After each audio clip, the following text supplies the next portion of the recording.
ሳይንስ የቴክኖሎጂ ጽንስ ሲሆን ውልደቱ ደግሞ ቴክኖሎጂ እንደሆነ ይነገራል። በሌላ አገላለጽ ሳይንስ ማወቅ ሲሆን ቴክኖሎጂ መስራት እንደሆነም ይገለጻል። ያለ ሳይንስ ቴክኖሎጂን ማሰብ ወይም ያለ ቴክኖሎጂ ሳይንስ ላይ ብቻ ማተኮርም ውጤት አልባ እንደሆነ ይነገራል። በመሆኑም ሳይንስና ቴክኖሎጂ ከፍተኛ ቁርኝት ያላቸው የማይነጣጠሉ ጽንሰ ሐሳቦች ናቸው ተብሎ ይታመናል። ሳይንስና ቴክኖሎጂ ለአንድ ሀገር ልማት ጉልህ ሚና ይጫወታሉ። መንደሮች ወደ ትናንሽ ከተሞች በኋላም ወደ ትላልቅ ከተማነት የሚለወጡት በሂደት በሚመጣው የሳይንስና ቴክኖሎጂ መስፋፋት ነው። ከገጠርነት ወደ ከተማነት የሚደረገው ሽግግር በራሱ የሚሳካው በሳይንስና ቴክኖሎጂው አተገባበር ልክ ነው። መብራት፣ የቧንቧ ውሃ፣ የተሻለ መንገድ፣ ትምህርት ቤቶች፣ ሆስፒታሎችና ሌሎች የመሰረተ ልማት አውታሮች የሳይንስና ቴክኖሎጂ ስኬትን ተከትለው የሚመጡ ለውጦች ናቸው። ከነዚህ ለውጦች ጎን ለጎን የጎለበተ የቴክኖሎጂ አጠቃቀም የተለያዩ ማህበራዊና ኢኮኖሚያዊ እድገቶችን ያሻሽላል።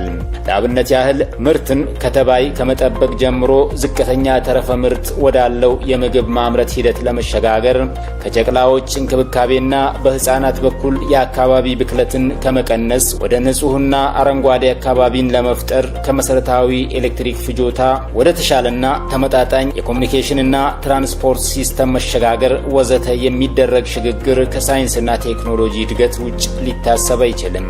ሰላም ጤና ይስጥልኝ። ውድና የተከበራችሁ የስልጤ ኤፍኤም 92.6 ሬዲዮ አድማጭ ተመልካች ቤተሰቦቻችን ከወራቤ ከተማ አስተዳደር በመተባበር የከተማ አስተዳደሩን የሳይንስና ቴክኖሎጂ ጽህፈት ቤት አጠቃላይ እንቅስቃሴ የዳሰስንበትን ፕሮግራም ልናደርሳችሁ ወደናል። አንዋር ደዴ ነኝ። እስከ ፕሮግራማችን ፍጻሜ አብራችሁን እንድትቆዩ የአክብሮት ግብዣችን ነው። ሳይንስና ቴክኖሎጂ የዘመናዊ ማህበረሰብ ቁልፍ መገለጫም ጭምር ነው። ሀገራት ሳይንስ፣ ቴክኖሎጂና ኢኖቬሽን በመጠቀም የኢኮኖሚና ማህበራዊ እድገታቸውን ፈጣን፣ ቀጣይነት ያለውና ተወዳዳሪ ማድረግ እንደቻሉ የእድገት ታሪካቸው ያሳያል። በሀገራችንም ከቅርብ ዓመታት ወዲህ በየደረጃው የሳይንስና ቴክኖሎጂ ተቋማትን በማደራጀት ለዘርፉ ልዩ ትኩረት ተሰጥቶት እየተሰራ ይገኛል። በዚሁ አግባብ የወራቤ ከተማ አስተዳደር ሳይንስና ቴክኖሎጂ ጽህፈት ቤትም የህብረተሰቡን የቴክኖሎጂ ዕውቀትና ክህሎት ለማጎልበት የአገልግሎት አሰጣጥን ዲጂታላይዝ ለማድረግና ፈጠራና ኢኖቬሽንን ለማበረታታት ልዩ ትኩረት ሰጥቶ እየሰራ መሆኑን የጽህፈት ቤቱ ኃላፊ አቶ መሐመድ ባርሰባ ይገልጻሉ። ስሜ መሐመድ ባርሰባ እባላለሁ። የወራቤ ከተማ አስተዳደር ሳይንስ ኢንፎርሜሽን ቴክኖሎጂ ጽህፈት ቤት ኃላፊ ነኝ። በአጠቃላይ እንደ ሀገር ያለውን ለውጥ ተከትሎ በአዲስ መልክ የተዋቀረ ጽህፈት ቤት ነው። የሳይንስ ኢንፎርሜሽን ቴክኖሎጂ መጀመሪያ በተለያዩ ተቋማት የነበሩ ሁለት ፖሊሲዎችን የሚያስፈጽም ተቋም ነበር ማለት ነው። አሁን በአንድ ላይ ሳይንስና ኢንፎርሜሽን ቴክኖሎጂ ከላይ ደግሞ ኢኖቬሽን ሚኒስቴር የተቋቋመው በ2013 ጀምሮ የራሱ ዓላማ አንግቦ አሁን በሀገር አቀፍ ደረጃ የተፈጠረ ነው። ለውጥ ተከትሎ የመጡ ፍላጎቶችን እንደዚሁም ደግሞ በቅርብ ጊዜ ብዙ ኢኒሼቲቮች ተነስተዋል ማለት ነው። ስለዚህ ይህንን ዓላማ ለማስፈጸም ተብሎ በ2025 ኢትዮጵያ ዲጂታል ኢትዮጵያን የመገንባት ስትራቴጂ ያነገበና እንደዚህም ደግሞ መሰረታዊ የሆኑ ሰው ልጆች በዓለም ላይ ያለውን የሳይንስ መረጃን ፊድ የማድረግና የማደግን ፍላጎት ለማሳካት ይህን ለማሳለጥ ተብሎ የተዋቀረ ሴክተር መስሪያ ቤት ነው። ከዛ አንፃር እንደኛም ያው ለጽህፈት ቤትም ሲዋቀር በከተማ ደረጃ ያሉ መረጃዎችን ዲጂታል መረጃዎችን ፊድ ከማድረግ ጀምሮ የተለያዩ ስልጠናዎችን ማዘመንን የተለያዩ አገልግሎቶችን በእያንዳንዱ ተቋም ያሉ ከባለሙያ ክህሎት ስልጠናዎች ጀምሮ መሰረታዊ የሆኑ አድቫንስድ ስልጠናዎችን የሚሰጥ ተቋም ነው። እንደዚህም ደግሞ በከተማው የሚሰጡ አገልግሎቶችን በሙሉ የማዘመን እነዛ ነገሮች ዘመኑን በሚመጥን መልኩ አደራጅቶ ለዚህ ህብረተሰብ የሚፈልገውን አገልግሎት ለመስጠት የተዋቀረ ሴክተር ከመሆኑ አንፃር በአጠቃላይ ዲጂታል ኢትዮጵያ ምንድነው የሚለውን እንደዚሁም ደግሞ የኛ ከተማ ደግሞ በራሳችን ምንገነባውን ስማርት ሲቲ ወይንም ዘመናዊ ከተማ ምን አይነት አገልግሎት ይፈልጋል፣ ለዚህ ምን አይነት ባለሙያዎች ያስፈልጋሉ፣ ምን አይነት ሲስተሞች ናቸው የሚበለጽጉት የሚለውን ዝርዝር ነገራቶችን የያዘ ነው እንደኛ ማለት ነው። በአጠቃላይ ግን እንደ ሀገር ቅድም ያልኩት ከለውጡ ተከትሎ የመጣውን ፍላጎት መሰረት ያደረገ የዲጂታል ኢትዮጵያ 2025 ስትራቴጂ የሚያስፈጽም ተቋም ነው ማለት ነው። ስለዚህ እሱ ግብ ተጠናቆ አሁን 2030 የኢትዮጵያ ትራንስፎርሜሽን ዲጂታል ትራንስፎርሜሽን ኢትዮጵያን የመገንባት ስራና እንደዚሁም በአጠቃላይ የሚሰጡ አገልግሎቶችን የማዘመን አጠቃላይ ኢትዮጵያ ከዓለም ካሉ በዲጂታል ኢኮኖሚ ከሚወዳደሩ ሀገራት ጋር የሚወዳደሩ ብቁ እና ዓለም አቀፍ ተወዳዳሪ የሆኑ ዜጎችን የመፍጠር ስራን ያነገበ ስራን የመስራት ነው ማለት ነው። እቅዷን ዓላማው ይሄ ነው። ከዚህ አንጻር ብዙ ኢኒሼቲቮች ወርደዋል ማለት ነው። ብዙ ስታርታፖች አሉ የሚሰሩ እንደ ሀገርም እንደ ዞንም እንደ ክልልም የሚሰሩ ስታርታፖች አሉ። እንደዚህም ደግሞ ኢኒሼቲቮች አሉ። እነዚህ ኢኒሼቲቮች አጠቃላይ ከአገልግሎት ማዘመን ጀምሮ ሰዎችን የማሰልጠን ወጣቶችን የማሰልጠን ወደ ኢኮሜርሱ የመውሰድ እንደዚህም ደግሞ ሙሉ በሙሉ ኢትዮጵያ ከወረቀት አልባ አገልግሎት የመስጠት ደረጃ ለማስቻል እንደኛም ከተማ ተቋማትን ከወረቀት አገልግሎት ወደ ወረቀት አልባ አገልግሎት የምንወስድበትና እንደዚህም ደግሞ የተለያዩ ካይዘን ፍልስፍናን ጨምሮ የተለያዩ እንትኖችን በአግባቡ ተግባራዊ እንዲሆን የተለያዩ ስልጠናዎችን መስጠት አንግቦ እየሰራ ነው ማለት ነው። ትልቅ ተቋማቶች ወይም በኢትዮጵያ ካሉ ትልቅ ኢኒሼቲቮች አንዱ ሆኖ በግብ ላይ የተቀመጠው ኢንፎርሜሽን ቴክኖሎጂ። ከዛ አንፃር እኛም ከዛ የተወሰዱ ነገራቶችን ወስደን በራሳችን እንደ ተቋም ለሌሎች ኢኒሼቲቮችን እንደዚሁም ደግሞ ተቋማትን የምናዘምንበትን ትኩረት ሰጥተን ስልጠናዎችን ቀድመን ይሰጠን ባለሙያዎች ከሰለጠኑ በኋላ ሲስተምን መስራት ማበልጸግን ተንካሉ በኋላ ይህንን የማድረግና እንደዚሁም ደግሞ የተጀመሩ ሲስተሞች ነበሩ። ለምሳሌ ወራቤ ከተማ ማዘጋጃ ቤት የመሬት አገልግሎትን ቢያንስ እስከ 14000 የሚሆኑ የመሬት አገልግሎት ፋይሎችን መረጃዎችን በማዘመን አገልግሎት የጀመረበትና መነቃቃት የተፈጠረበት ነበር። እሱንም በማጠናከር ሌሎች እዛው ተቋም ላይ ያሉ ሌሎች የኮንስትራክሽንን አገልግሎት የተለያዩ እንደዚሁም ደግሞ ኦንላይን ደብዳቤዎችን የመፈረም መሰል ጉዳዮችን ማዘመን ስንጀምር ሰፊውን ስራ ያው ይዞ ነበር ማለት በሰዓቱ። ያ ለኛ የጠቀመን ምንድነው? በአጠቃላይ በወጣቶች በጎ ስራ ላይ የሚሰሩ ስልጠናዎች የሚሰጡትን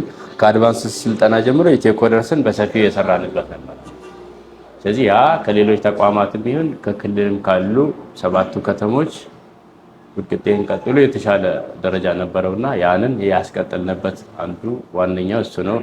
ከዚህ በተጨማሪም የጤና ጣቢያ አገልግሎቶች ማንኛ ጋር ብዙ አገልግሎቶች ቢፈልጉ በጣም ከሕክምናው ጋር ወረርሽኝ የተለያዩ ነገሮች ሲከሰቱ ተቋማት ቢዚ ይሆናሉ ማለት ነው። ወይንም ተገልጋያቸው ከፍተኛ የሆነ የአገልግሎት ከመፈለግ አንፃር እንግልቶች አሉ። ያንን የሚቀንሱ ሲስተሞችን ለማበልጸግ ምክረ ሀሳብ አቀረብን።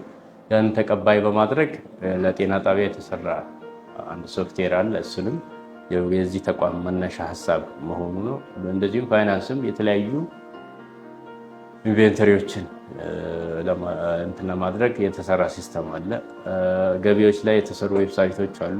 እንደዚሁም ደግሞ ከአሞራ ግብር ከፋዮች በተያያዘ ደረሰኝ ቁጥጥር የባለሙያዎችን ደረሰኝ የሚያሰባስብበትን ሲስተሞችን ያበለጸገው ባለሙያ በፊትም የነበር ነገር ግን ኢትዮ ኮደርስን ከወሰደ በኋላ ደግሞ ይህንን ሲስተም ሀሳብ መጥቶለት ያንን ያበለጸገበትና ይሄ ለዞንም ጭምር ተሞክሮ የሆነበት እንደ ክልልም ብዙ ስልጠና ለፋይናንስም ብዙ ስልጠና የተሰጠበት ነው።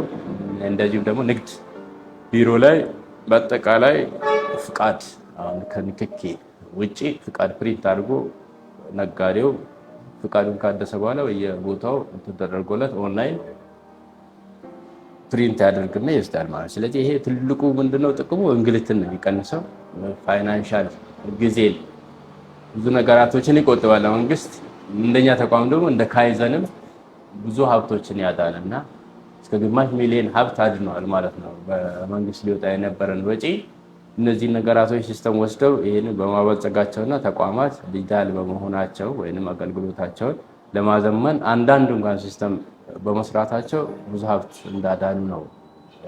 ያ የኛ አጠቃላይ የነበረው ኢኒሼቲቭ ቅድም ካነሳሁት ሀሳብ ጋር አብሮ ሊሄድ የሚችል መነሻ ሀሳቡ ከዚህ ተቋሙም የዚህ ተቋሙም ዋና የተመሰረተበት ግብ ስለሆነ ይህንን ለማሳካት በሄድንበት ርቀት ነው ያው የተሻለ ነገር የነበረ ስለሆነ ነው። እሱ ነው። በአጠቃላይ ግን ዋናው እኛ እንደ ክልልም ለዞንም አበረከት ነው የምንለው ነገር ኢትዮኮደርስ ኢኒሼቲቭ ነው።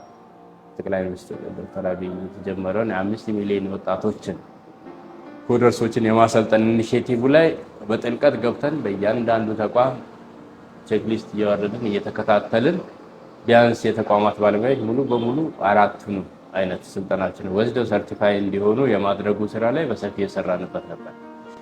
ከነዚህ ውስጥ ምናልባት ዋና ዋናዎቹ የመጀመሪያው አፕሊኬሽን ፎር የሚያደርግ ነው። አንድሮይድ ዴቨሎፕመንት የሚባል ስልጠና ነው። እሱ ምንድነው የሚጠቅመው?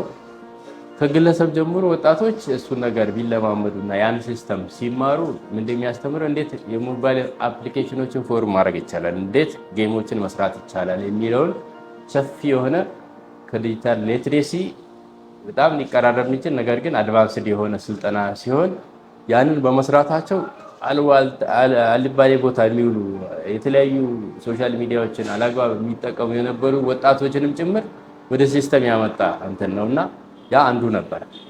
ከዛ ውስጥ ምናልባት በግልም ያገኘናቸው የሶፍትዌር ያበለጸጉ ልጆች አሉ። አንድ አብዱራቢ የሚባል ልጅ ለዞን ፓርቲ ለተለያዩ ተቋማት ሲስተም አበልጽጓል። ይህንን ከሰለጠነ በኋላ ስለዚህ አንዱ እሱ ስልጠና ነው። ከዛ ውስጥ ሌላኛው ዳታ ሳይንስ ነው። ዳታ ሳይንስ ለየትኛውም ልማት እቅድ የሚሆን የሰብት የሚሆን መረጃ ለሚያደራጁ የስታት ባለሙያዎች የሚሆን በየተቋሙ ላሉ የአይሲቲ ባለሙያዎች የሚያስፈልግ ወሳኝ ነው። መረጃችንን እንዴት በማዘመን እንይዛለን፣ የተለያዩ ነገሮች እንዴት በአንድ ቋት እንዲገኙ ያደርጋል።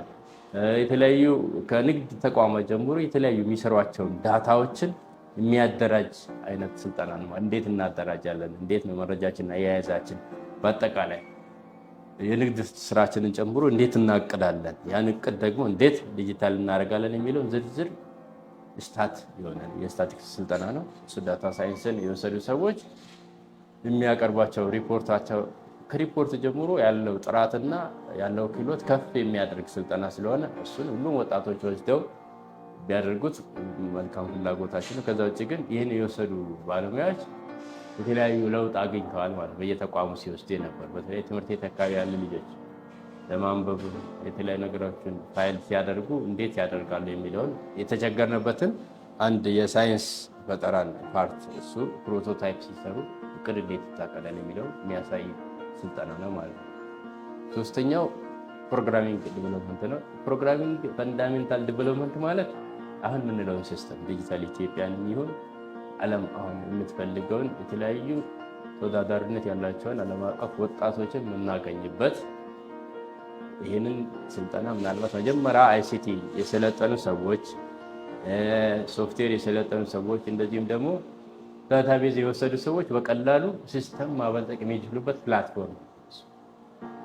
ሲስተም ማለት አንድ ተቋም የሚሰሩ ስራዎችን በሙሉ አዘምነህ በአንድ ቋት በአንድ ቴክኖሎጂ እንትን አገልግሎቶችን የምሰጥበት አሁን እኛ ሆስፒታል አጠቃላይ የጤና ትራንስፎርሜሽን ኤጀንሲ በሙሉ የሚጠቀሙት ሲስተም ማለት ነው። አብዱል ባርም ትላልቅ ምክንያቱም ለትምህርት ሚኒስቴር ሁላ ሊያገለግል የሚችል ሶፍትዌር የሰራ ልጅ ይሄኛው ስልጠና ከወሰደ በኋላ ሰፊ ፈተናን በራሱ ጊዜ ጥያቄ መጽሐፍ ሰጥተው በመጽሐፉ ኮንቴንት ቴብል ኦፍ ስፔሲፊኬሽን ጠብቆ ጥያቄ ያወጣል፣ ያርማል፣ ይተነትናል። ከዛ ሪሰርች ይሰራል። ሰርቶ የትኛው ተማሪ የትኛውን ጥያቄ ሳተ የሚለውን ሪፖርት ጠቅልሎ የሚሰጥ ሲስተም የተሰራበት ነው። አራተኛው ነው የመጨረሻው የሰው ሰራሽ አስተውሎት ወይም አርቲፊሻል ኢንተለጀንስ የምንለው ስልጠና።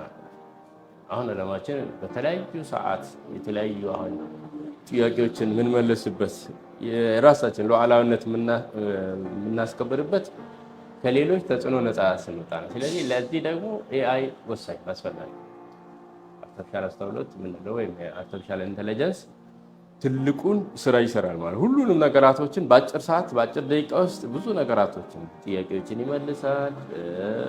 በዓለም አቀፍ ያለው ኢንፎርሜሽን መረጃ ይሰጣል። እንዳጠቃቀማችን ደግሞ ብዙ ትምህርቶችን በሱ አሳጥረን መስራት የምንችልበት አጋጣሚ የሚፈጥር የትምህርት ወይም ኮርስ ነው። እሱ ላይ ምናልባት ሁሉም ሰው በቀላሉ የሚገኝ በየእንትኑ ስላለ ነገር ግን ሳናቀው ብንሄድበት ያው ተጎጂ ነው ብለው አውቀነው ግን ተምረነው ደግሞ ሲሆን የተሻለ ነገር ያስገኛል ማለት። ስለዚህ ኢትዮኮደርስ ያመጣው ኢኒሼቲቭ እነዚህ አራት ዋና ዋና ስልጠናዎች ሁሉም ተቋም ላይ ያለ ባለሙያ ሁላቸውንም ወስዶ የቻለውን መስራት ቢችል አንደኛ ከዲጂታል ሊትሬሲ እንውጣ። መሰረታዊ ኮምፒውተር ስልጠና ያለን ክህሎት እጅግ በጣም ያነሰና ውስን። ሁሉም ተቋም ላይ ብንሄድ ከአይሲቲ ባለሙያዎች ጀምሮ ከሰው ሀብቶች ጀምሮ እንደዚሁም ልማት እቅዶች ይህንን ስልጠና ወስደው የራሳቸውን ክህሎት ማሳደግና እንደዚሁም በተቋማቸው ላይ እሴት መጨመር የሚችሉበት ስልጠና ነውና ይህን እድል ፈጥሮልናል። ምን ያክል ሰለጠነ፣ ስንት ሰርተፊኬት ተወሰደ የሚለውን ራሱ ሪፖርት ስለሚሰጥ ፊስ ሲደረግ በአገር አቀፍ ደረጃም የተሻለው ክልል የኛ ሆኖ ተገኘው ማለት ነው። ከክልሉም ደግሞ የኛ ዞን እና ጉራጌ ዞን የተሻሉ መረጃዎች ሲወሰዱ የተሻለ አፈጻጸም ስለነበራቸው ይህን እውቅና ተሰጥቶናል። እንደ ሀገር አቀፍም ፋናም የተለያዩ ሚዲያዎችም ሰርተውበታል ማለት እዚህ መጥተው እንደዚሁም ደግሞ በአጠቃላይ ራቤ ፖሊቴክኒክ ኮሌጅም ሲያገዘን ነበር። አብሮ ይህን ስልጠና ሲሰጥ ሙሉ ባለሙያዎችን ሲያሰለጥን እኛም ጋር ድጋፍ ሲሰጥ የነበረበት ሂደት ስለነበረ አንድ ውጤት ያመጣንበት እሱ ፓርት ነው። ይሄ በሶፍትዌር ልማት ድረገጽ የሚመራ ነው ማለት ነው። አጠቃላይ እነዚህ ዲጂታል የማድረግ ተቋሙ ሲሰራቸው የነበሩት የካይዘን ፍልስፍና ተግባራዊ ለማድረግ በየተቋሙ ተበታትነው ያሉ መሳሪያዎችን መጠገን ማደስና እነሱን በአግባቡ መልሶ እንዲጠቀሙ ለማድረግ የተካሄደበት ርቀት ነው።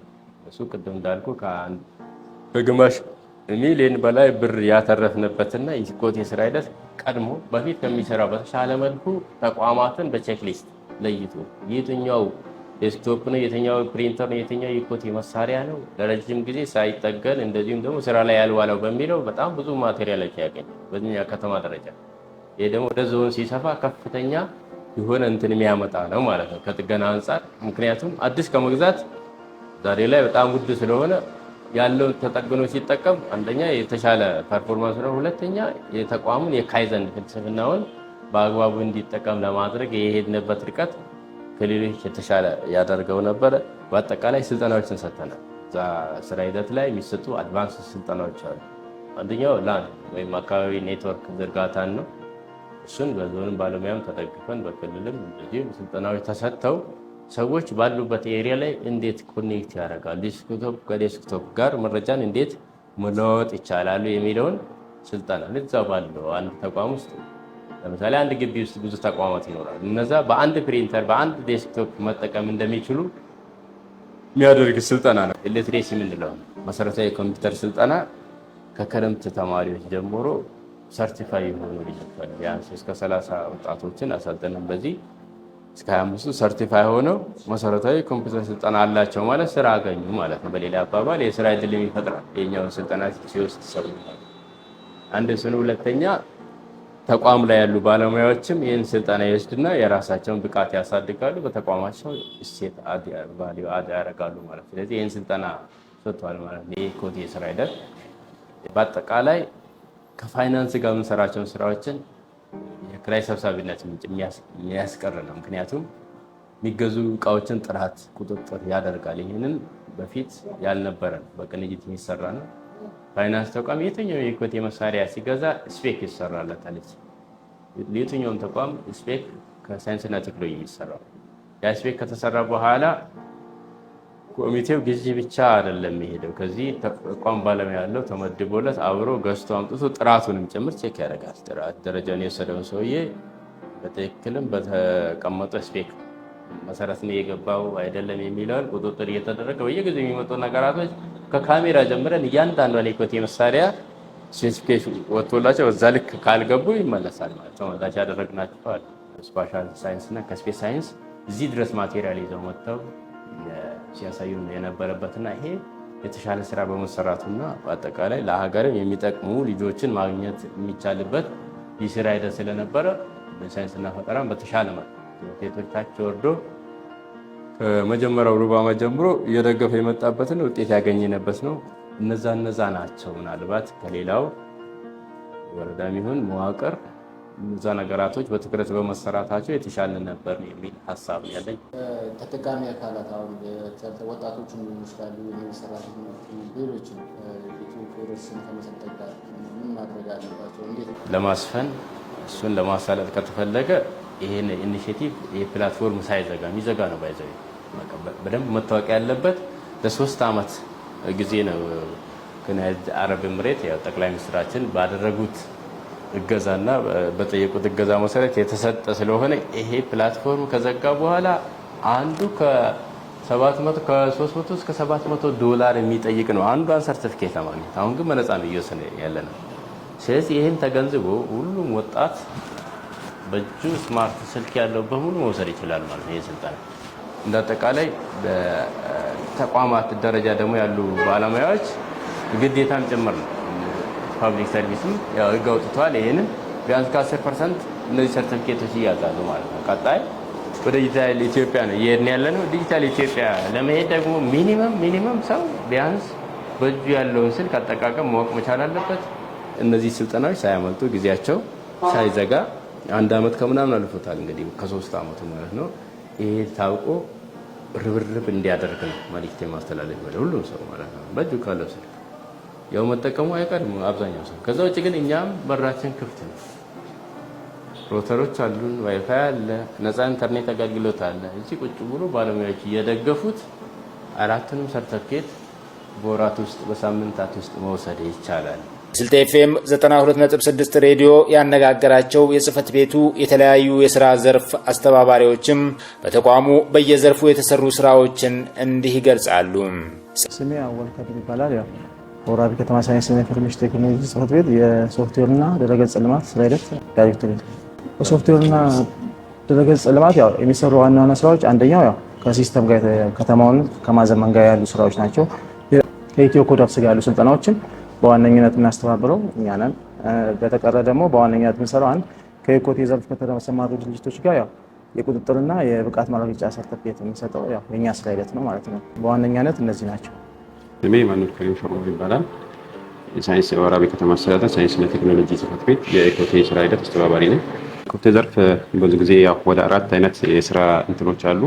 ከነሱ ውስጥ ያው የሃርድዌር ጥገና ነው። የሃርድዌር ጥገና እንዳለ፣ ሁለተኛ ደግሞ ኔትወርክ ዝርጋታ ለየሴክተር መስሪያ ቤቶቹ በፍላጎታቸውን እንደ ሀሳብ ጥናት በማድረግ ኔትወርክ ዝርጋታ ከቴሌ ጋር በመተባበር እናደርጋለን።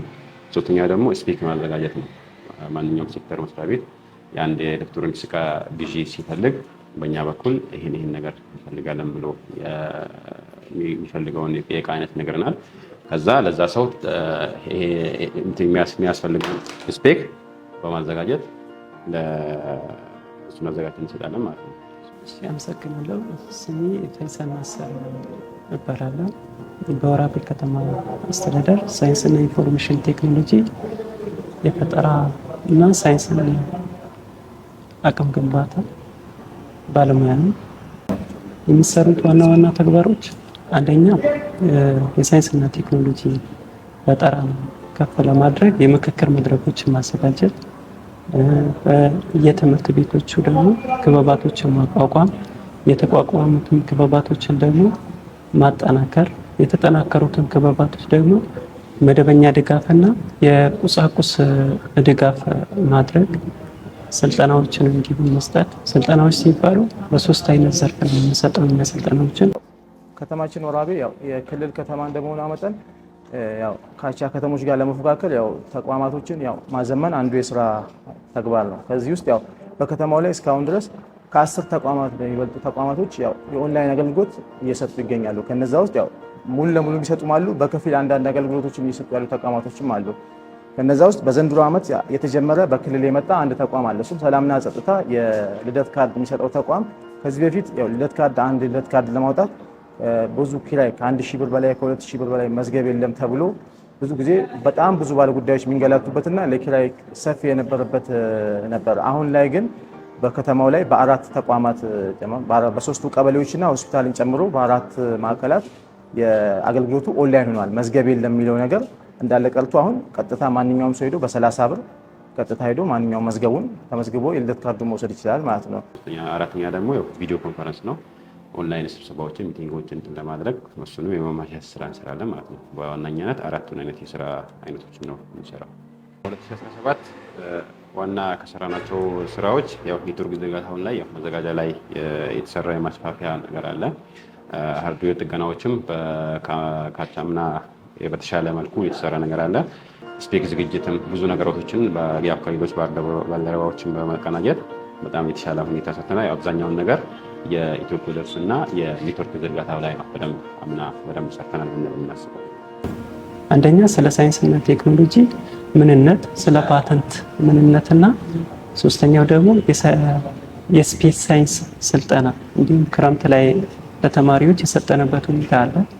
ያ ማለት ተማሪዎቹ የፈጠራ ተማሪዎች ጥሩ ታለንት ያላቸውን ተማሪዎች ወደ ስፔስ ዝንባሌ ያላቸውን እዚሁ ማዕከል ላይ በመጥራት ቀጥታ ገብተው 2 ወር ሰልጥነው ራሳቸውንም በእውቀት ገንብተው የወጡበት ሁኔታ አለ። ይህን ስራ ነው ሰራ ሳይንስና ፈጠራ ኤግዚቢሽን በአመቱ አንዴ ይካሄዳል ከትምህርት ጽሕፈት ቤት ጋር በጋራ በመሆን አሁን ባለፈው አመት ላይ ኤግዚቢሽን አድርገን ወደ 105 የቴክኖሎጂ አይነት ነገራቶችን መረጃዎችን መሰብሰብ ችለናል።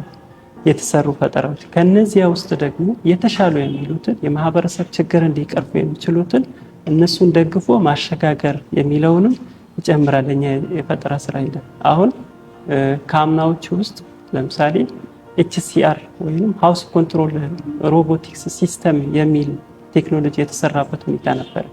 ስለዚህ ይሄ ከዘንድሮ ከተጀመሩ ነው። ሌላኛው ደግሞ ያው መዘጋጃ ቤቱ ከዚህ በፊት ይሰጣቸው ከነበሩ አገልግሎቶች ያው ሙሉ ለሙሉ አልነበረም። በዚህ ሰዓት ግን አሁን በዚህ ዓመት ላይ ከወረቀት ነፃ አጠቃላይ ከወረቀት ነፃ የሆነ አገልግሎት መስጠት እየጀመረ ያለበት ሁኔታ ነው ያለው። ከሰው ሀብት ጀምሮ ከልማት እቅድ ጀምሮ ሌሎች የመሬት ኮንስትራክሽን ሁሉንም አገልግሎቶች ኦንላይን ያደረገበት ያለው ሁኔታ ነው ያለው። ሌላኛው ደግሞ ያው ንግድና ኢንዱስትሪም ገቢዎችም አምና ያለሙ ሲስተሞች አሉ። ስለዚህ ከተማው ላይ እስካሁን ባሉ ሂደቶች እነዚህ ተቋማቶች አገልግሎት ይሰጡ ያሉ ተቋማቶች ናቸው። ስለዚህ ያው ቀጥሎ በዚህ ዓመት ላይ ሌላ የምንጨምራቸው ተቋማቶች ይኖራሉ ማለት ነው።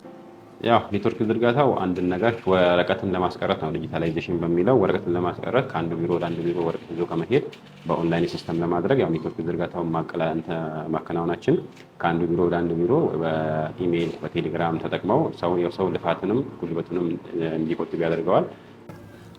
የኛ ተቋም አንደኛ የሚያደርገው እገዛ ከትምህርት ጽሕፈት ቤት ጋር በመሆን ትምህርት ቤቶቹን ያላቸው የሚይዙት በጀት አለ። እነዚያን በጀቶች ለነዚያ ተማሪዎች ፈሰስ አድርገው ውጤታማ የሚሆኑበትን ፈጠራዎችን ደግሞ እውን የሚያደርጉበትን ሁኔታ እኛ መደበኛ ድጋፍ የምናደርግበት ሁኔታ አለ። ፕላስቱ ዛት ደግሞ ከዛ አልፎ የመጡት በጣም ጠቃሚ ናቸው የምንላቸው በፕሮፖዛል መሰረት እኛ ጋር መጥተው እኛ የምንደግፍበት ሁኔታዎች ይፈጠራሉ። ይሄ ነው ወደ ዲጂታል ሲቀየር አንደኛው ለማህበረሰብ የሚሰጠው አገልግሎት ከመጀመሪያው አንደኛ ሰዓትን ነው የሚቆጥበው። ያው ዲጂታል ሲሆን ጊዜን ነው የሚቆጥበው። ያው ሰውየው የለም መዘጋጃ ድሮ ያው ባለ አገልግሎት ሲሰጥ ሰውየው የለም ኢንጂነሩ አልገባም የሚባልበት ጊዜ ነበር። አሁን ላይ ግን ኦንላይን ሲሆን ማንኛውም አካል አካውንት ከፍቶ እዚህ ሆኖ ማንኛውም ነገር ያመለክታል። ያኛው አካል እዛው ሆኖ ነው አገልግሎቱ የሚሰጠው ማለት ባለበት ሆኖ ነው። ዞረን የሚሰራ ማይሰራና የሚወገድ በሚል ሶስቱንም አይነት እንትንና የሪፖርቱን ያለ ፋይናንስ እናስገባለን ማለት ነው። ያው ሳይንስና ቴክኖሎጂ ሰብስቦ ማስወገድ ስለማይችል እነዚህ የሚሰሩ አሉ፣ ይሄ ማይሰራ አለ፣ ይሄ መጠቀም የሚችል ነው የሚለውን ሪፖርት ለፋይናንስ እናስገባና ፋይናንስ ደግሞ የእንትን የሚሉትን ሰብስቦ ለጥገና ማዕከል እንዲያስገባልን በደብዳቤ እንጠይቀናል ማለት ነው። ግዢ ላይ ደግሞ ለምሳሌ አንድ ባለሙያ መጥቶ ወይም ለአንድ ቢሮ ላፕቶፕ ሲጠይቀን ይሄ ሰው ምንድነው የሚገለገልበት የሚለውን ነገር አሁን ይሄም የመንግስትን ሀብት ዝም ብሎ ከማባከን የሚቆጥብ ነው። ለምሳሌ አሁን ዲዛይን የሚሰራ ሰው የሚፈልገው ላፕቶፕ እና ዝም ብሎ ወርድ የሚጠቀም ሰው የሚያስፈልገው ላፕቶፕ የተለያየ ነው። ምናልባት ፕሮሰስ ላይ ፓተንት ለመሆን ፕሮሰስ ላይ ያለው ፐርማነንት ፒላር ፓወር የሚለው አሁን ከረንትሊ ፕሮሰስ ላይ ነው ያለው። ገበያ ላይ ከመውጣቱ በፊት ይህን እንትን ፓተንት ራይቱ አስጠብቆ ወደ ገበያ የሚገባበት ሁኔታ ነው። ፕሮሰስ ላይ ነው ያለው። ፕሮፖዛል ምናምን ተዘጋጅቶለታል። አሁን ክፍያና መረጃው መላክ ብቻ ነው የሚቀረው። እንደዚህ አይነት ነገራቶች ነው የሚደረጉ። የመሬት አገልግሎት በኦንላይን መጠቀም ይችላል። ሌላኛው ከኮንስትራክሽን ጋር የተያዙ ፍቃዶችን ኦንላይን ላይ የምታደርጉ የመዘጋጃ ቤቱ የመሬት ማረጋገጫው ራሱ ተቀይሯል። አሁን QR ኮድ ያለው ዘመናዊ ሆኗል ማለት ነው። እዛው ኦንላይን ራሱ ጀኔሬት አድርጎ ነው የሚያወጣልን። ስለ መሬቱ ያለበት ሁኔታ ለራሱ ኦንላይን ላይ ማወቅ ይችላል። ሌላኛው የልማት እቅድ ስራዎች ሪፖርቶችን እንዳለ በኦንላይን ነው የሚላላኩት የደጋፊ ስራ ሂደቶችን ጨምሮ አሁን በዚህ ዓመት ይጨመራል ተብሎ የታሰበው የሰው ሀብት እያንዳንዱ አሻራን ጨምሮ የሰው ሀብት መረጃዎች ሙሉ ለሙሉ በሱ ይገባና መዘጋጃ ቤቱ ያው በዚህ ዓመት ሙሉ ለሙሉ ከወረቀት ነፃ ልክ ሆስፒታል ከወረቀት ነፃ የሆነ አገልግሎት ይሰጣል ተብሎ ነው የሚታሰበው። ስለዚህ ለሁሉም ደረጃ አንድ መግዛት እንትን ስለማይኖር ለምሳሌ አሁን መዘጋጃ አካባቢ ዲዛይን የሚሰሩ ባለሙያዎችና የሴክተር ኃላፊዎች የሚጠቀሙት ላፕቶፕ ተመሳሳይ መሆን የለበትም። ለምን እነዛ ዲዛይን ብዙ ሶፍትዌሮችን የሚያበለጽጉበት ወይም ብዙ ሶፍትዌሮችን ስለሚጠቀሙ ለነሱ የተሻለውን በቃ እዛ ላይ የሚሰሩበትን በደብዳቤ ይጠይቃሉ። ይሄን ፈልገናል ሲሉ ለዚህ ሰውዬ የሚያስፈልገው ይሄ ላፕቶፕ ነው የሚለውን ነገር ስፔሲፊኬሽን አዘጋጅተን ግዢም በአጋጣሚ ሄደን እኛ ነው የምንለው ግዢም የምንፈጽመው ከመጣ በኋላ የምንገመግመው እኛ ነን። ከዛ በኋላ ያው ለጠያቂው አካል ይደርሰዋል ማለት ነው። እንደዚህ በልየታ በምንዞርበት ሰዓት በትንንሽ ጉድለቶችን የሚያቋርጡ አሉ። ከተማ ላለ እቃዎች ጠጋብኖ አንድ እንትን ለማድረግ እሱን ነው መሰብሰባችንም እሱ ነው። የማይሰራውን ያው ወደ ማስወገዱ እንገባለን ማለት ነው። ስለዚህ በሄድንበት እንትን በትናንሽ ጉድለቶች እንትን ያሉትን አስተካክለን እዛው ወደ ስራ ማስገባት ነው እየሰራን ያለነው። ዲጂታል ሊትረሲ የሚል ስልጠና አለ ማለት ያው በአመት ወይ 2-3 ጊዜ እየጠራን እዚሁ በቢሮአችን የምንሰጠው ስልጠና አለ። አንዳንድ ጉድለቶችን በዛም እንትን እንላለን። ሌላ ደግሞ በየቦታው በአንዳንድ ሴክተር ነው ያለነው። አብዛኛው ሴክተር ላይ አይሲቲ ባለሙያዎች ይኖራሉ። እነሱን እዛ ላይ ያለውን ነገር ያው ችግር ሲኖር ወደኛ እንትን ያደርጉ እዛ ያሉትን እንትኖችን ደግሞ ከኛ ጋር ተደዋውለው የሚያስተካክሉበት መንገድ አመቻችተናል። እኔ ማስተላለፍ የምፈልገው ምናልባት ለፈጠራ ላይ ብዙ ትኩረት እየተሰጠው አይደለም። ይሄ ማለት ትምህርት ቤቶች አካባቢ ያሉት ነገራቶች ትኩረታቸውን ለፈጠራ ቢሰጡት ኖሮ ብዙ ውጤት ማምጣት የሚችልበት ሁኔታዎች አሉ። ምክንያቱም የትኛውም አሁን ዓለም ላይ በፈጠራ ነው ወይንም በቴክኖሎጂ ነው እያደገች ወይንም በቴክኖሎጂ የመነጠቁ ሀገራቶች ነው እየተገኙ ያሉ። እኛ ተቋም አንደኛው ትልቁ ስራው ያው ክህሎትን ግፍተት መሙላት ነው። በእኛም ከቻልን ካልቻልን ደግሞ ከክልልም ከፌዴራልም ባለም በማምጣት ክህሎት ችግር መፍታት ነው። ያው መዘጋጃ ላይ ባለው ሁኔታ ላይ ያው የመሰረታዊ ኮምፒውተር እውቀት ችግር የነበረባቸውን ማንኛውም ሁላቸውም ሰራተኞች ስልጠና ወስደዋል። የኢትዮ ኮደር ስልጠና ያው አምና ትልቁን ስኬት ያስመዘገብንበት እና ትልቅ ለውጥ ያመጣንበት እና ሲስተም እስከ ማልማት የደረሱ ልጆችን ያፈራንበት ፕላትፎርም ነው። ጠቅላይ ሚኒስትሩ ሲያወርዱ ያው እኛ ወዲያው ተቀብለን ለተቋማቶችን ጨምሮ ከተማው ላይ የሚገኙ ወጣቶችን ጀምሮ ስልጠና እንዲወስዱ አድርገናል። በዚህ ዓመት ያው እንደ እቅድ ያዝነው ከዚህ በፊት ሰራተኞች መንግስት ሰራተኞች እያንዳንዳቸው አንዳንድ ሰርተፊኬት ነበር የወሰዱት። በዚህ ዓመት ግን እያንዳንዱ መንግስት ሰራተኛ 4ቱንም ሰርተፊኬት ወስዶ በኮምፒውተርና በሌሎች ላይ ያለውን የክህሎት ጋፕ ሙሉ ለሙሉ እንዲደፍን ለማድረግ ነው በእቅድ አድርገን እየሰራን ያለነው ማለት ነው። ስለዚህ በኢትዮ ኮደርስ ላይ በዚህ ዓመት ላይ ከአምና ከነበረው እቅድ በእጥፍ ነው አቅደን እየተንቀሳቀስን ያለነው ማለት ነው። የኛም ማህበረሰብ ደግሞ ወደዛ ለመምጣት ከስር መስራት ያስፈልጋል። ተማሪዎቻችን ላይ ብዙ መስራት ያለብን ስራዎች አሉ። እነዚህ ተማሪዎች ከስር ከወጡልን ቴክኖሎጂ የማይፈጠርበት ወይንም ትልልቅ ሀገሮች ከዚህ በኋላ የሚሰጡ ብዙ ስልጠናዎች ኢቭን ዩኒቨርሲቲን ጨምሮ በኦንላይን ስልጠናዎች የሚሰጡበት ሁኔታ ነው ያለው። ስለዚህ የኦንላይን ስልጠናዎችን ትሬኒንግ ብናደርግበት አንዱ ፕላትፎርም ነው። በተጨማሪም ያው ፕሮግራሚንግ አለው፣ አንድሮይድ አለው። እነዚህም ነገሮች ተማሪዎች በተለይ የሃይስኩል ተማሪዎች ቢወስዷቸው ግቢ ላይ ድሮ ይሰጡ የነበሩ ስልጠናዎች በዩኒቨርሲቲ ደረጃ ይሰጡ የነበሩ ስልጠናዎች በእነዚህ በሀሪፍ በሆነ ሁኔታ በፕላትፎርሙ ቀርበው ተማሪዎች ቢወስዷቸው ራሳቸውን እያዳበሩበትና ሲስተምም አንድሮይድ አፕሊኬሽን እያለሙ የሚሄዱበት ሁኔታ ሊፈጠር ይችላል። ጽህፈት ቤቱ ከሚሰራባቸው ዘርፎች መካከል ፈጠራና ኢኖቬሽን አንዱ ሲሆን የፈጠራ ባለቤት የሆነው ተማሪም ይህንኑ እውነታ ያረጋግጣል። ስሜ ኢብራሂም ከረዲም ይባላል። የወራቤ ሁለተኛ ደረጃ ትምህርት ቤት ተማሪ ነኝ። የዚህ ዓመት ሀገር አቀፍ የፈጠራ ሳይንስ ተወዳዳሪ ነኝ። የተወዳደርኩበት የፈጠራ ስራ ፐርማነንት ኤሌክትሪክ ፓወር የተሰኘ ሲሆን ይህ ኤሌክትሪክ ፓወር በሁለት መንገድ ነው የሰራሁት። አንድ ያው በየቤታችን ሁላችንም ገዝተን መጠቀም እንደምንችለው አድርጌ የሰራሁት እንደ ጄኔሬተር አድርገን ምንም አይነት ኃይል ሳይፈልግ ከፀሐይ፣ ከውሃ፣ ከዌብ ከተለያዩ ከምናገኛቸው ኃይሎች የነፃና አዲስ ኤሌክትሪክ ፓወር ሰርቼ ለማህበረሰቡ አቅርቤያለሁ። እና ሁለተኛው ደግሞ መንግስት ይህንን ኤሌክትሪክ ፓወር ወስዶ በትራንስፎርመሮች በማባዛት ለአንድ ከተማ ብሎም ለአንድ ዞን ማብራት የሚችልበትን ሲስተም ምንም አይነት የግድብ ኮስት ሳናወጣ ፕላስ ደግሞ እንደዚህ ዝርጋታዎች ሳይኖሩ ማለት ነው።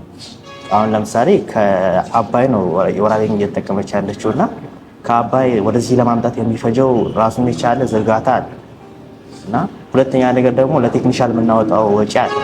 ያንን ሁሉ ሳናወጣ ስልጤ ዞን ላይ ብቻችን ኤሌክትሪክ ፓወር ተክተን ስቴፕ አፕ እና ስቴፕ ዳውን የተሰኙ ትራንስፎርመሮችን በማስገባት ለማህበረሰቡ ዘና አድርጎ ማብራት የሚቻልበት ሲስተም በሁለት መንገድ ፈጥሬያለሁ ማለት ነው።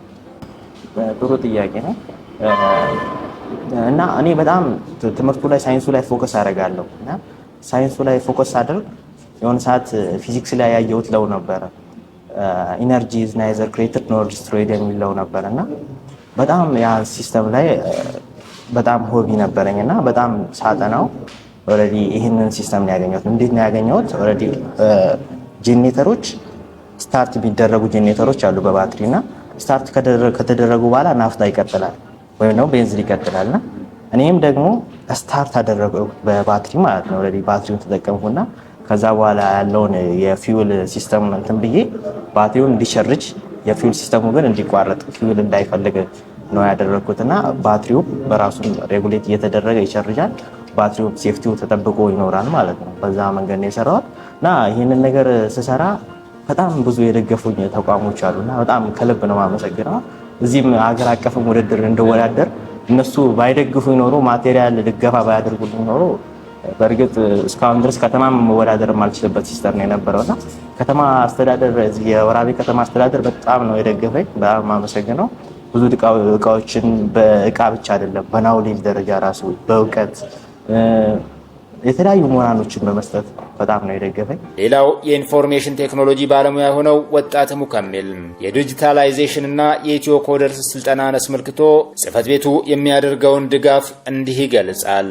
ኢትዮ ኮደርስ ጋር በተያያዘ ያው በጠቅላይ ሚኒስትሩ የተጀመረ ኢኒሼቲቭ መሆኑ ይታወቃልና ዝም ብሎ የመጣ ኢኒሼቲቭ አይደለም። ብዙ ወጪ የተደረገበት ከውጭ ሀገር ጭምር አሰልጣኞች የተመደቡበት ስልጠና ነው። ከዛ አንጻር በመጀመሪያ እንደመጣ ስልጠና ወስደናል። እንደ ተቋም ራሴን ጨምሬ 3 ባለሙያዎችን መጀመሪያ ደረጃ ወስደናል ስልጠናውን። ያንን ደግሞ አስፍተን ያው በተቋማችን እስከ 47 ባለሙያ አለ። ከ47ቱ ባለሙያ ሙሉ በመውሰድ አለበት በሚል ያው በተቋሙ የሚዘጋጁ ስብሰባዎችን በማንሳት የተለያዩ ነገሮች ሲኖሩ መድረኮች ሲኖሩ ለባለሙያው ግንዛቤ እንዲኖር በማድረግ እስካሁን እስከ 30 ምናምን ባለሙያ ስልጠና ወስደዋል እንደ ተቋም ማለት ነው። እንደ ገቢ ተቋም ጥቅሙ ደግሞ ካየ ነው አንደኛ እንደ ባለሙያ ካየ ነው ባለሙያ ያለውን ሙያ አዳብሮ የተሻለ ሰርቪስ እንዲሰጥ ነው። እንደ ማህበረሰብ ደግሞ ወይ ደግሞ እንደ ተማሪ ካየም ደግሞ ተማሪዎች ከስር ጀምረው ኮዲንግ ምን እንደሆነ ቴክኖሎጂ ምን እንደሆነ አውቀው አዳብረው ወደ ስራ ዓለም በሚገቡበት ሰዓት ደግሞ የተሻለ ስራ እንዲሰሩ ያደርጋቸዋል። እንደውም እንደ ተቋም ካየ ነው ደግሞ መስራት አለበት የማስበው ታች ባሉ ልጆች ናቸው። ላይ ያለው ምናልባት ሰርቲፊኬቱን ሊይዝ ብሎ ለመያዝ ብሎ ሊወስድ ይችላል። ከስራ ያለው ግን ሰርቲፊኬት ምን ያደርግለታል? ገና እየተማረ ነው። ስለዚህ ከስራ ያለው ባለሙያ ሲወስድ ቀጣይ የተሻለ ፈጻሚ የተሻለ እውቀት ያለው ባለሙያ እናገኛለን። ሁለተኛ ደግሞ ዞናችንም ከሌላው ዞን ኮምፒቲቲቭ እንዲሆን ተወዳዳሪ እንዲሆን የሚያደርጉ ባለሙያዎችን ወደፊት እናገኛለንና እንደ ስልጤ ዞን ሳይንስና ቴክኖሎጂ ሊሆን ይችላል፣ የወራቤ ከተማ አስተዳደር ሳይንስና ቴክኖሎጂ ጽሕፈት ቤት ሊሆን ይችላል። ሞር ፎከስ አለባቸው ብዬ የማስበው ኢትዮ ኮደርስ ላይ ታች ባሉ ህጻናት ትምህርት ቤት ባሉ ህጻናት ላይ ቢያደርግ ለቀጣይ የተሻለ ሰው እናገኛለን። ላይ ደግሞ ያሉት ኢትዮ ኮደርስን ሲወስዱ ለመርሃ ግብር ብቻ መሆን የለበትም፣ ሰርቲፊኬቱን ለመያዝ ብቻ መሆን የለበትም። ስራቸውን ለምሳሌ አሁን አንድሮይድ ቢወስድ አንድ ሰው የተሻለ ስራ ይሰራል። ዳታ አናሊሲስ ቢወስድ አብዛኛው እንደ ተቋም ሰርቪስ የሚሰጠው ባለሙያ ስለ ዳታ አናሊሲስ ይጠቅመዋል ብዬ አስባለሁ። የተሻለ ሰርቪስ ለማህበረሰቡ ይሰጣል፣ ለራሱ የተሻለ እውቀት ይኖረዋል።